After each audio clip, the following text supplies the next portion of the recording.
नमस्कार साथियों, स्वागत है आप सभी का हमारे YouTube चैनल IRC न्यूज़ पर। मैं प्रवीण राजपूत आप सभी का स्वागत करता हूं। थोड़ी देर पहले मैंने आपके साथ एक खबर डिस्कस की थी कि चाइना में किस तरीके के कोविड हालात चल रहे हैं। उसी को देखते हुए हमारी सरकार ने क्या फैसले लिए हैं और हमारी सरकार किस तरीके से तैयार है आने वाले समय में कोरोना से निपटने के लिए, इस बारे में हम संपूर्ण चर्चा करेंगे। तो आपने जो सेशन नहीं देखा है तो आप जाकर उसको देख सकते हैं। और आज का सेशन है कि भारत सरकार ने सभी राज्यों के लिए गाइडलाइंस जारी कर दी हैं कोविड-19 के अपडेट के लिए।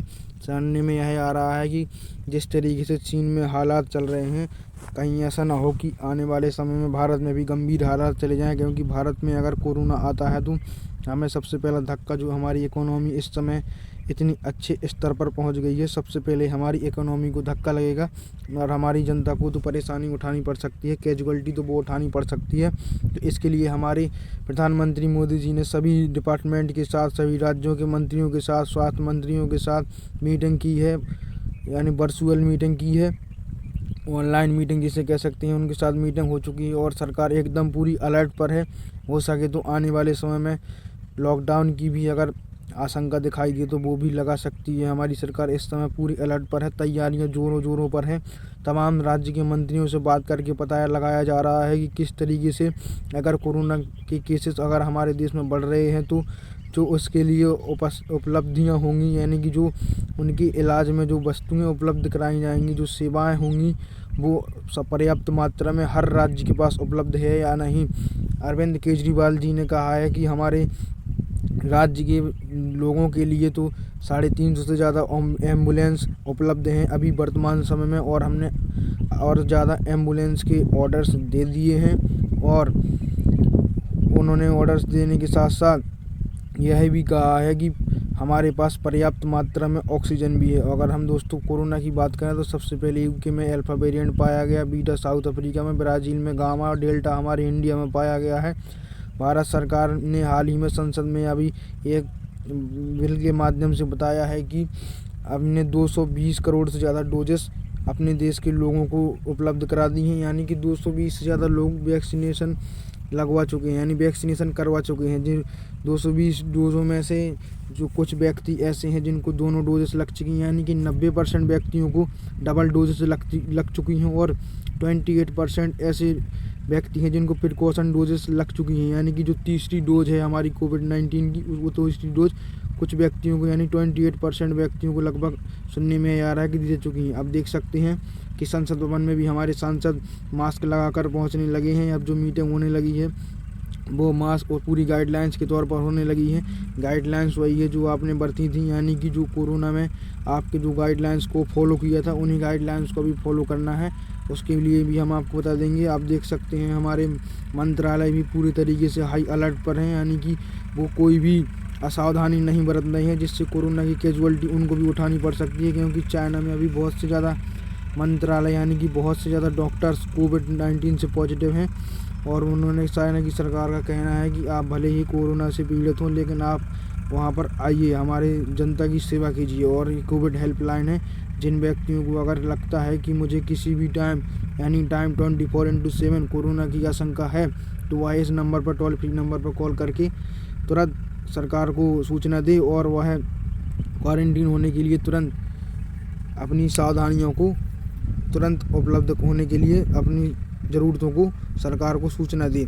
और देख सकते हैं वही गाइडलाइंस जारी की गई हैं जो पिछली साल थी कि आप कहीं से भी आइए, कहीं से भी जाइए, यानी कि अपने हाथों को सैनिटाइज ज़रूर करें, मास्क को ना धोएं, यानी अगर आपने मास्क को यूज किया है तो उसको धोएं ना, यानी कि उसको सैनिटाइज करें। आपको उसको धोना नहीं है, बार बार अपने हाथों को धोएं। दिन में कम से कम 10 से 15 बार अपने हाथों को धो। खाने के बाद, खाने से पहले, कहीं से घूम कर आ रहे हैं यदि आप, या कहीं आप जा रहे हैं भीड़ भाड़ वाले इलाके में, तो अपने हाथों को धोने के साथ साथ सैनिटाइज जरूर करें और सोशल डिस्टेंसिंग का भी पालन करें। सोशल डिस्टेंसिंग बहुत ज़रूरी है। जिस तरीके से भारत ने सोशल डिस्टेंसिंग के माध्यम से कोरोना को मात दी है, अब उसी तरीके से अब हमें पहले से ही मालूम चल चुका है, इसलिए हम इस समय भी कोरोना को मात देंगे। तो दोस्तों, जैसे मैं अभी कोरोना डिस्टेंसिंग का पालन कर रहा हूँ, आप भी मेरे साथ बिल्कुल भी लापरवाही न बरतिए और कोरोना की जो गाइडलाइंस सरकार के द्वारा जारी की गई हैं उनको पूर्णतः अपने तरीके से अपनाइए। Be healthy, be clean. स्वस्थ रहना है तो आपको साफ़ सुथरा रहना पड़ेगा। यानी कि आप अगर कहीं भी जाते हैं, मैं बार बार आपको कह रहा हूँ, बार बार आप अपने हाथों को धोइएगा। हाथ धोएंगे तो तभी तो आप कोरोना को धोएंगे। और क्लीन डिसइंफेक्ट, आप जो भी आपके पास सैनिटाइज़र उपलब्ध है उस सैनिटाइज़र से अपने हाथों को सैनिटाइज कीजिए। और सोशल डिस्टेंसिंग बरतना बहुत ज़रूरी है। अगर आप सोशल डिस्टेंसिंग नहीं बरतते हैं तो इसकी कैजुअलिटी आपको उठानी पड़ेगी, आप स्वयं जिम्मेदार होंगे। क्योंकि कोरोना जो है वो भीड़ भाड़ वाले इलाकों में बहुत तेज़ी से फैलता है। आप चीन में देख सकते हैं आप किस तरीके से प्रदर्शन के कारण कोरोना की जो आबादी है, यानी कि 60% उनकी आबादी कोरोना से ग्रसित होने जा रही है। और अगर बात करें इंडिया में, तो इंडिया में अभी कोरोना के केसेस लगभग 3300 से ज़्यादा केसेस पर डे आ रहे हैं। और लगभग 5 लाख से ज़्यादा लोगों की अभी मौत हो चुकी है। यानी कि कोरोना से अभी भी मौत हो चुकी है, भारत में अभी भी मौतें हो रही हैं। यानी कि कोरोना के केसेस भारत में धीरे धीरे बढ़ रहे हैं। लेकिन हमारी सरकार ने गाइडलाइंस जारी कर दी है, आप भी उस गाइडलाइंस का पालन कीजिए ताकि हम आने वाले समय में कोरोना को जल्द से जल्द मिटा सकें। और ये देख सकते हैं आप, दिसंबर 18 की खबर है, यानी 1 हफ्ते पहले का ये अपडेट है कि कोरोना के केसेस है वो 3389 और पूरे विश्व में 5,14,000 केसेस आ रहे हैं। यानी कि भारत में अभी कोरोना के केसेस बहुत ही कम है।